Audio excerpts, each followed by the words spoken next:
Hello everyone, I am advocate Shashank Shekhar. दोस्तों, कई बार हमारे पास लोग ये प्रश्न लेके आते हैं कि क्या सेक्शन 13 क्लॉज 1 डिवोर्स प्रोसीडिंग्स के अंदर कोर्ट हमें जुडिशियल सेपरेशन ग्रांट कर सकती है, और क्या हमें ये प्लेंट या अपनी प्रेयर में ये बात लिखना ज़रूरी होता है, और क्या अगर हमने अपनी प्लेंट या प्रेयर में बात नहीं लिखी है तो क्या तब भी जुडिशियल सेपरेशन कोर्ट ग्रांट कर सकती है।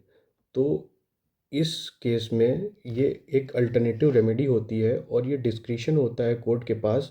और ये अल्टरनेटिव रेमेडी सेक्शन 13A में दी गई है कि अगर कोर्ट्स को लगता है कोई ऐसा स्ट्रॉन्ग ग्राउंड नहीं है, जैसे कि अगर कोई ऐसा ग्राउंड नहीं है जिसमें कोई कम्युनिकेबल डिजीज़ है एक स्पाउस को, जैसे एड्स या शीज़ोफ्रेनिया, तो उस केस में, या फिर कोई ऐसा ग्राउंड है जैसे क्रुएलिटी, तो उस केस में अगर कोर्ट्स को लगता है कि डिवोर्स ही लास्ट ऑप्शन है तो कोर्ट डिवोर्स दे देती हैं।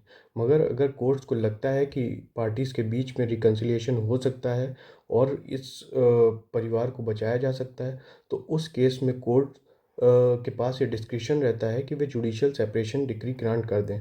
और जुडिशियल सेपरेशन एक करीब 18 महीने का पीरियड होता है। इसमें दोनों पार्टीज़ अलग अलग रहती हैं और कोई भी कोहैबिटेशन दोनों पार्टीज़ में नहीं होता है।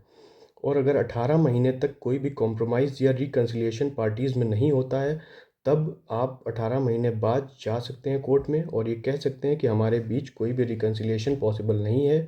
उस ग्राउंड पर तुरंत कोर्ट डिवोर्स की डिक्री पास कर देती है।